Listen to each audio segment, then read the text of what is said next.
Soyez les bienvenus, je suis ravie de vous retrouver. Aujourd'hui, c'est une émission best-of de femmes de sport, mais ça reste la seule émission Omnisport au féminin. C'est une émission spéciale, une émission avec une actrice du sport au féminin, c'est Béatrice Barbus. Bonjour. Bonjour. Vous êtes maître de conférences en sociologie, mais surtout vous êtes là parce que vous êtes la présidente du CNDS, le Centre national de développement du sport. Alors en deux mots, présentez-nous cette structure que peu de gens connaissent, grand public j'imagine, mais dans le milieu du sport on vous connaît très bien. Quels sont vos axes de travail et qu'est-ce que vous faites exactement ? Le CNDS a pour fonction, de manière générale, de subventionner des projets sportifs. Donc il y a tout d'abord les grands équipements sportifs qui peuvent être financés par l'intermédiaire du CNDS, à condition qu'ils soient structurants, que ce soit au niveau national ou au niveau local. Donc il faut que ce soit des équipements qui amènent une certaine dynamique sur le territoire en question, considéré. Un deuxième axe qui est les grands événements sportifs internationaux, le financement de quelques grands événements sportifs internationaux, pas tous bien évidemment car le budget ne le permet pas, et quand je dis financement, c'est en partie financé, c'est pas la totalité d'un événement en tant que tel. Et puis l'axe essentiel, c'est bien entendu, et c'est ce pourquoi d'ailleurs à l'origine le CNDS, l'ancêtre plutôt, le FNDS avait été fait, c'est de financer les projets des clubs et des associations sportives. Donc c'est surtout ça le travail du CNDS. Et pour ce faire, depuis 2012, le CNDS a décidé de mettre des axes particuliers, de mettre l'accent sur des aspects particuliers que sont... Comme peut-être les femmes. Exactement, c'est là où je voulais évidemment en venir. Entre autres les femmes, le sport handicap, le sport santé, la création d'emplois. Donc ça, ce sont des axes aujourd'hui qui sont centraux pour le CNDS. Quelle est la politique particulière sur les femmes, du coup ? Sur les femmes, elle est d'essayer de financer très clairement par le biais d'appels à projets, des projets qui ont trait au développement du sport au féminin, que ce soit de la pratique, que ce soit de l'entraînement, donc pour l'embauche par exemple d'une entraîneur de sport, que ce soit des activités qui se font aussi par exemple dans des quartiers prioritaires de la ville ou des zones rurales, mais sur le sport féminin. Donc voilà, ou le financement de grands événements sportifs internationaux spécifiquement féminins, ou par le biais du fonds audio que vous connaissez bien ici, oui. Puisque le CNDS participe au financement de cette émission.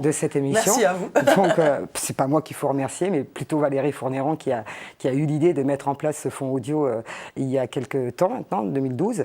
Donc voilà, ça finance aussi ce type de choses. Au total, je peux vous dire qu'on a fait le calcul sur 2015, c'est plus de 17 millions d'euros qui ont impacté le sport au féminin via le CNDS, et ces 17 millions à minima, puisqu'il y a, on finance par exemple des événements qui sont mixtes. Donc là, on ne peut pas dire que ça finance uniquement. Donc c'est 17 millions à minima que le CNDS a injecté pour financer le sport au féminin. Tout au long de l'année, nous vous avons proposé un certain nombre de sujets. Béatrice, vous en avez sélectionné 4.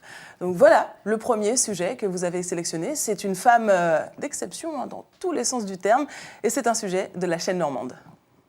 Ce quartier, Michel Guillet le connaît bien. À 95 ans, elle a eu le temps de voir les rues de Caen se métamorphoser. Mais c'est toujours avec émotion qu'elle rentre dans le complexe aquatique Eugène Mahès. Car c'est lui, le grand Eugène Mahès, qui a appris à nager à Michel dans l'Orne en 1929. À l'époque, il ne se doutait sûrement pas qu'il venait de former une future championne. Car c'est 40 ans plus tard que Michel s'est lancé dans la compétition.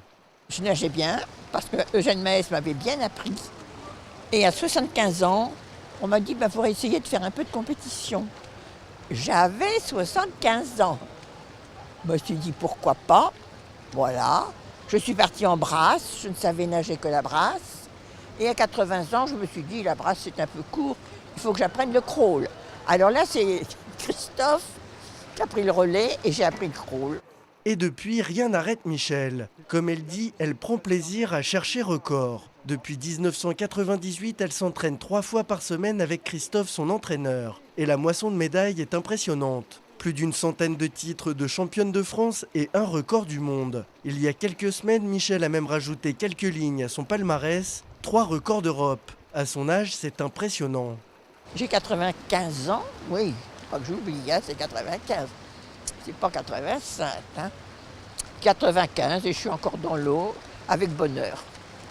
À faire quelques petites compétitions, mais enfin, voilà. J'arrive encore à battre des records d'Europe. Donc en Europe, il n'y en a pas tellement qui nagent mieux que moi à mon âge. Ça me surprend. Les bienfaits de la natation sont connus depuis bien longtemps et c'est peut-être la clé du succès de Michèle Guillet, une pratique sportive régulière et encadrée. Elle est à la fois dans le sport bien-être et dans la compétition. Aujourd'hui, ses entraînements sont adaptés à son âge. Elle ne fait pas ou peu de physiologie de l'effort. Le but est qu'elle puisse évoluer dans l'eau avec le plus d'aisance possible. Le défi à relever en tant qu'entraîneur pour une personne âgée, c'est de lui procurer avant tout du plaisir. Elle a une démarche personnelle de venir nager, c'est pour bien sûr progresser dans l'activité, mais aussi s'épanouir dans cette pratique et également supprimer toutes les douleurs de la vie quotidienne, puisque dans l'eau, seule la poussée d'Archimède agit et du coup c'est un bien-être inégalable. Michèle Guillet est notre doyenne de la natation française et elle peut compter sur le soutien de son entraîneur et des licenciés de l'entente nautique cannaise pour aller chercher de nouveaux records. Béatrice, au-delà évidemment du phénomène de Michèle, qu'est-ce qui vous a plu dans ce sujet ? Plusieurs choses. D'abord, le fait essentiellement que dans ce reportage, on montre bien et que le sport peut être un facteur essentiel pour rester en bonne santé et se maintenir en bonne santé. Comme ça a été bien dit à la fin, le fait qu'elle fasse de la natation à son âge fait qu'au quotidien, elle a moins mal quand elle se lève, etc. etc. Et ça, c'est primordial en effet pour notamment les femmes, mais aussi pour les hommes. Mais pour les femmes, on sait qu'elles sont davantage touchées par exemple par l'ostéoporose à partir d'un certain âge. Et le fait de faire du sport permet de retarder l'âge d'apparition de l'ostéoporose, voire même de faire en sorte qu'il n'apparaisse pas. Donc c'est plutôt un bienfait physique important. Donc le premier aspect qui m'a plu, c'est le bien-être. Le deuxième aspect qui m'a plu, c'est qu'elle fasse aussi de la compétition. Car on dit souvent que les femmes n'aiment pas la compétition, qu'elles sont davantage attirées par le sport bien-être, etc. Et là, on voit quand même que le fait d'aller battre des records, c'est ce qui la plaît, ça lui plaît, c'est bien, et tant mieux. Donc la compétition ne doit pas être quelque chose qui fasse peur, bien au contraire, ça peut être quelque chose qui est bien vécu, la preuve. Et pourquoi je l'ai choisi à 95 ans, battre encore des records d'Europe, je trouve ça extraordinaire. C'est inspirant. Voilà. Et la troisième raison, c'était aussi un petit clin d'œil par rapport encore une fois au CNDS, car au sein du CNDS, on finance depuis l'année dernière, depuis plusieurs années, le concept de savoir nager. Il faut savoir qu'il y a 50% des enfants qui rentrent en 6e qui ne savent pas nager en France. Donc c'était aussi un petit clin d'œil pour ça et dire que savoir nager, c'est aussi une compétence fondamentale que tout un chacun devrait avoir la possibilité d'acquérir, ce qui n'est pas le cas encore aujourd'hui en France. Donc voilà pour les raisons pour lesquelles, et puis elle est formidable, franchement chapeau, et si j'arrive à son âge, j'espère que je pourrai faire autant de sport qu'elle n'en fait, franchement. Un bel exemple à suivre de sport pour Vraiment. tous et sport à tous les âges. À tous les âges. Elle est licenciée. Or, dans le sport féminin, il y a quand même un déséquilibre dans les chiffres. Il n'y a que 30% des licences dans les fédérations qui sont... 35% des licences. Ça progresse, mais il faut développer ça. Quel est le problème finalement à ce niveau-là ? Je ne vais pas avoir assez de temps pour répondre à votre question. Dans mon livre que je viens de finir, j'explique tout ça. Mais oui, il y a un souci. Alors, au niveau du sport fédéral, déjà, ce qu'on peut dire par rapport à ce qui va se passer dans les 10 ans qui viennent, le nombre de licenciés ES va augmenter, incontestablement. Parce que dans certaines fédérations, dans certains sports, on part tellement de bas qu'on ne peut qu'augmenter. Je prends l'exemple le plus criant, c'est celui du football. En 2011, vous aviez 51 000 licenciés. En 2016, ils viennent de passer la barre des 100 000. Et sans être devin, je peux vous dire qu'en 2019, c'est-à-dire date à laquelle aura lieu la Coupe du Monde de football féminine en France, elles s'approcheront... Des 150 000. Oh non, des 200 000. Des 200 000. Ah oui, très sincèrement, oui. C'est le sport qui en fait le plus, peut-être, aujourd'hui, pour le développement du sport féminin ? C'est pas le sport qui en fait le plus, c'est parce qu'eux, ils mettent les moyens. Mais ils mettent les moyens, pourquoi ? Parce que jusqu'à présent, il n'y avait rien de fait sur la question du foot féminin. Donc, le nombre de footballeuses va s'accroître. Mais en même temps, c'est le football. Et le football ne peut pas être comparé à aucun autre sport, et ce, quel que soit le genre, je dois dire. Donc, il y a ces disciplines-là, le rugby, le football, le cyclisme, qui vont voir leur nombre de licenciés absolument augmenter dans les années qui viennent. Mais pour des sports comme le mien, comme le basket, comme le handball, donc, On est à 37%, vous voyez. Et là, ça va être beaucoup plus compliqué. Il y a un vrai problème aussi de structuration des clubs. Parce qu'il faut les accueillir, ces nouvelles licenciés ES. Donc oui, il y a un vrai problème du niveau fédéral, parce qu'on se rend compte qu'en dehors des fédérations, Il se passe des choses? ah oui, et le nombre de pratiquantes, là, ça croît conséquemment. Hors licenciés, donc? Hors licenciés. Dans les clubs de gymnastique volontaire, fitness, mais même de la pratique libre. Ouais. On n'a pas besoin d'être dans un club de fitness, on prend une paire de baskets, on va faire de la marche rapide, de la randonnée, de la course. Dernier chiffre de la FIFAS, en France, 5 millions de licenciés dans des fédérations et des clubs, 10 millions en dehors. Et c'est de là que va venir, à mon avis, l'accroissement considérable du nombre de pratiquantes en France. Alors on va montrer tout de suite le deuxième sujet que vous avez choisi, c'est celui de Charlotte Girard, une arbitre dans le hockey. Effectivement, dans le développement du sport au féminin, il y a quand même encore un petit problème au niveau des fédérations sur les encadrements et l'arbitrage au féminin. On regarde ça tout de suite. Samedi 27 février, patinoire Thierry Monnier à Courbevoie. Dernier match du championnat avant les phases finales entre le club olympique de Courbevoie et les Dogs de Cholet. Parmi les arbitres, une femme, Charlotte Girard. J'ai vu qu'il y avait une femme parmi les arbitres. C'est rare, c'est vraiment très rare et je trouve que c'est dommage. On devrait en voir plus souvent parce qu'elles font aussi bien le travail qu'un homme, elles arbitrent aussi bien. C'est plutôt un jeu d'hommes et la plupart des arbitres c'est des hommes, donc c'est bien qu'il y ait des femmes qui commencent à le faire aussi. Il n'y a pas de souci, je ne fais plus la différence. Charlotte, c'est une femme qui nous arbitre depuis déjà des années. C'est pas la première fois, ça nous arrive assez fréquemment. Il y a 2-3 arbitres femmes qui officient dans la Ligue cette année. À 35 ans, Charlotte Girard fait partie des rares femmes arbitres en France. Elles ne sont que 6 sur 120 arbitres au niveau national. Mais pour en arriver là, elle a dû se battre, et ceci dès ses débuts dans le hockey sur glace. Ça a été compliqué, j'ai voulu faire du hockey, on m'a inscrit au hockey et on a découvert que la mixité était interdite sur la glace par la fédération. Je suis venue pendant 3 mois à chaque entraînement pour m'équiper sans avoir le droit de monter. Puis un jour j'ai eu le droit de monter. Le virus de l'arbitrage est arrivé après le virus du hockey. J'ai commencé à arbitrer à l'UNSS, le sport scolaire.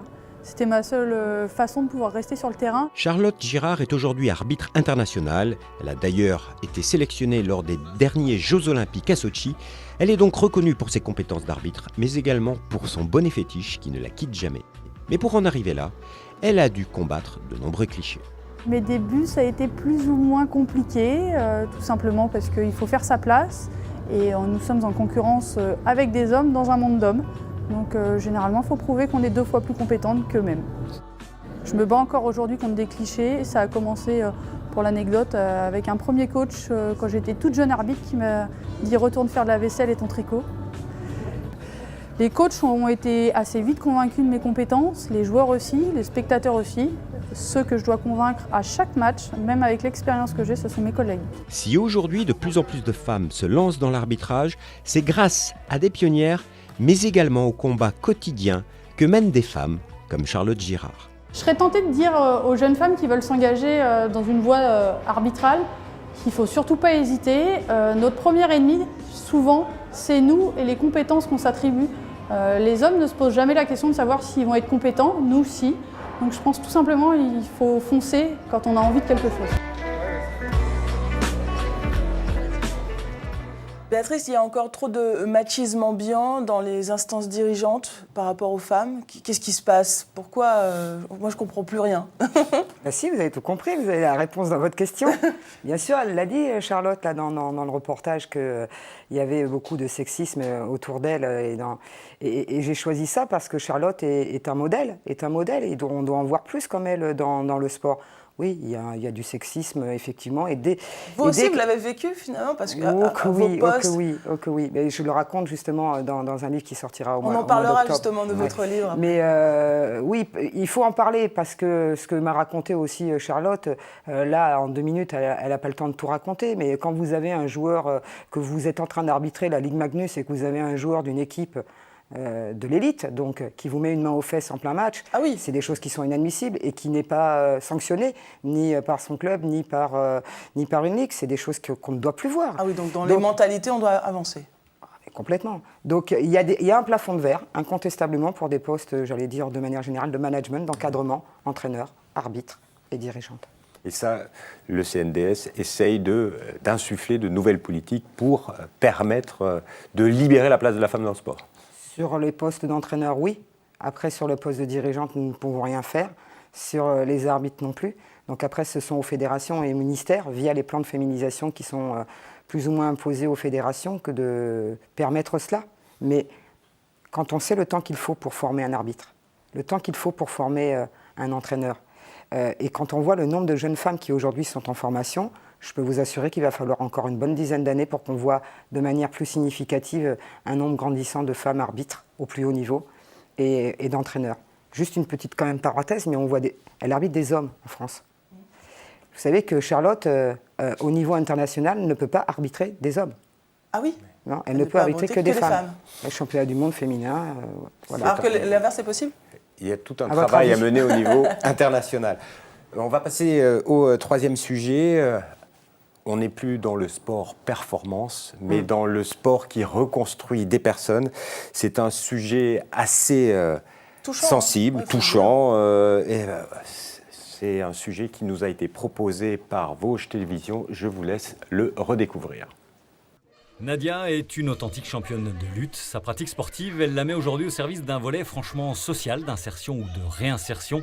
Depuis le début du mois de septembre, l'entraîneur du club d'Épinal intervient ainsi chaque semaine, ici au centre culturel de Rambervillers, auprès d'un public exclusivement féminin, issu du centre d'hébergement pour femmes en difficulté. Une démarche accompagnée par les pouvoirs publics. L'idée, c'est que ça puisse leur permettre déjà de sortir de leur environnement et de progressivement reprendre confiance en elles pour repartir sur un nouveau parcours, que ce soit professionnel ou personnel. Et l'objectif, c'est aussi qu'elles retravaillent leur capacité physique. C'est un module qu'on appelle Par le corps, qui se déroule en 4 étapes. À partir de ces 4 étapes, on a basculé vers une 5e étape, qui est la phase d'opposition. Et dans l'opposition, on introduit des jeux d'opposition et de lutte pour pouvoir retravailler le rapport au corps et la confiance en soi.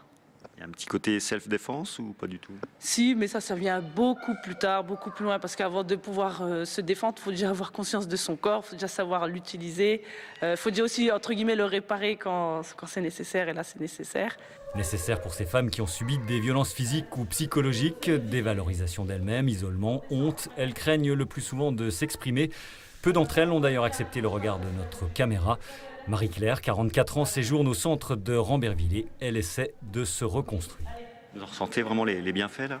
Tout à fait. Ça permet d'extérioriser le stress.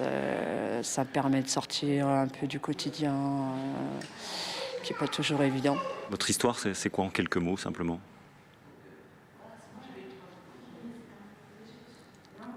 J'ai voulu refaire ma vie l'année dernière au bout d'un projet d'1 an sur l'île de la Réunion.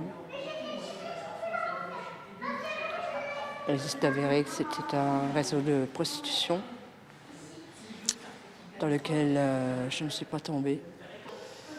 Ce qui m'a sauvée, c'est que j'avais toujours des contacts en métropole qui eux avaient compris. Des vies cabossées qu'il faut apprendre à rediriger. La lutte fait partie du processus. Pour son initiatrice, le sport doit avoir cette dimension-là. Le sport sans le versant social, c'est réservé alors dans ce cas-là à une élite. Parce que du coup, on oublie beaucoup de gens. Voilà. Et moi, je voudrais m'intéresser à ceux qu'on oublie. Parce que j'aurais pu en faire partie. Les exercices de ce genre vont donc se poursuivre d'ici le mois de juin, devant ou à l'abri du regard de la caméra. Toutes ces femmes mettent en avant les bienfaits de la pratique de la lutte dans leur processus de reconstruction, même si pour chacune d'entre elles, le chemin promet d'être encore long. Béatrice, comment la présidente du CNDS réagit face à un tel sujet? Comment voulez-vous que je réagisse? Je trouve que se réapproprier son corps est essentiel et c'est ce que font ces femmes au travers de la pratique sportive et c'est une excellente initiative. Le nom du module est excellemment trouvé, Par le corps. On oublie aussi souvent de dire qu'en effet le sport permet de se construire, de prendre confiance en soi, donc d'avoir une meilleure estime de soi-même, donc d'avoir également un bien-être relationnel avec les autres meilleur. Donc je ne peux que, là encore une fois, encourager toutes les femmes, qu'elles aient 95 ans, comme Michel tout à l'heure on a vu, que celles qui sont victimes de violences, ou pas. Mais le fait de faire du sport, ça vous grandira et ça vous permettra d'avoir davantage confiance en vous dans la vie de tous les jours.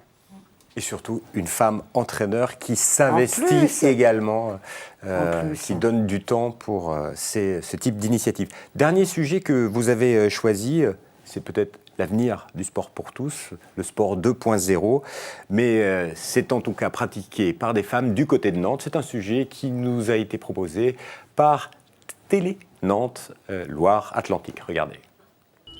Course, exercice et cardio, ce soir la séance est intensive. Durant près de 2 heures, la trentaine de filles va se dépenser en suivant les directives de la coach. Un rendez-vous sportif mensuel, mais surtout 100% féminin. Les filles peuvent venir pratiquer un sport librement, sans avoir peur d'être jugées à la fois sur un niveau de pratique et aussi sans l'esprit de compétition et de concurrence qu'on peut avoir dans un club. Parfois, les femmes peuvent être confrontées à des contraintes familiales, sociales et qui les éloignent du sport. C'est important de pouvoir se fédérer entre elles avec des amis, avec des collègues pour essayer de contrecarrer ces contraintes et de se forcer à aller faire du sport. Organisées par une dizaine de femmes bénévoles, les séances sont gratuites. L'objectif, c'est autant de pratiquer du sport que de se retrouver pour passer un bon moment. L'esprit d'équipe, l'ambiance, la bonne humeur et puis le fait de se retrouver une fois par mois pour se bouger un peu, c'est sympa. J'ai du mal à courir toute seule, donc c'est vrai que là il y a l'ambiance de groupe, il y a les coachs, donc ça motive, c'est dynamique. Les séances varient en fonction des programmes. Par exemple, aujourd'hui, c'est une séance un peu plus intense avec un échauffement, des exercices de workout et un peu plus de fractionnés, donc de vitesse. Les communautés sportives sont en essor ces dernières années, notamment grâce aux réseaux sociaux.